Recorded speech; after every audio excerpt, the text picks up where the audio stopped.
તાપીમાં ડીજીવીસીએલના કર્મચારીઓ સાથે લોકોની બબાલ. ઝાંપા આંબલી ચીમાવાડી ગામના લોકો વચ્ચે બબાલ થઈ છે. કેબલ વાયર કનેક્શન લગાવતા ગ્રામજનો વિરોધ નોંધાવી રહ્યા છે.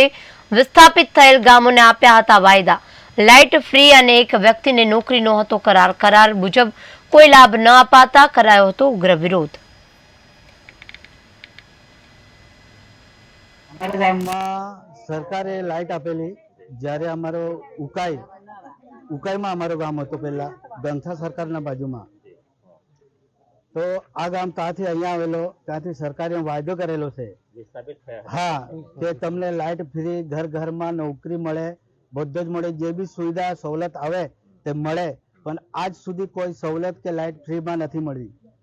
તાર લાખેલી એમાં બી આ લોકો કેબલ નાખી ગયા છે, કેમ કે લોકો આંકડા લાગતા હતા એમ કરીને. હા, તો સરકારે વાયદો કરેલો છે અમને કે લાઇટ ફ્રીમાં, અને અમારા ખેતરમાં પાણી અને જમીન આપેલી છે 100 કિલોમીટર અહીંયાથી દૂર આપેલી છે.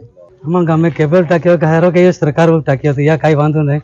પણ ઉકાઈવાલા વાયદો દીધો હતો 1.5 પાઇપ તમને ફ્રી દીધું, તો 1.5 પાઇપ આજ લોકો ના દીધો. એ કેબલ ટાંક્યા બદલ અમારે કાંઈ જતી ભાઈ, તો અમને ફ્રી જોજે. કોઈ દીઠે એક મીટર ભાવ ધ્યાન જોજે, 1.5 મીટર અને ટાંકા અને ત્યાં દેખો આથી લાઇટ દે. અમારા ગામમાં સરકાર